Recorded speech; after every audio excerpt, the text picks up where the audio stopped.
روسی صدر بشار الاسد کی فوج کے خلاف لڑنے والے شامی باغیوں نے حمص اور دارا شہر پر بھی قبضہ کر لیا۔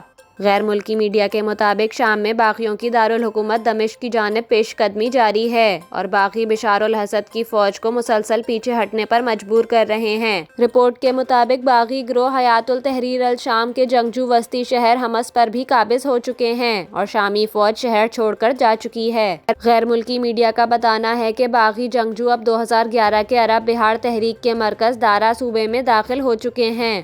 غیر ملکی میڈیا کے مطابق باغیوں کے ذرائع کا کہنا ہے کہ فوج نے ایک ڈیل کے تحت پیچھے ہٹنے کا فیصلہ کیا اور انہیں دارالحکومت دمشق تک محفوظ راستہ دیا گیا۔ رپورٹ میں بتایا گیا ہے کہ ایک طرف باغیوں کی دمشق کی جانب پیش قدمی جاری ہے تو دوسری طرف ہزاروں لوگ نئی خانہ جنگی کے باعث اپنے علاقوں کو چھوڑنے پر مجبور ہیں۔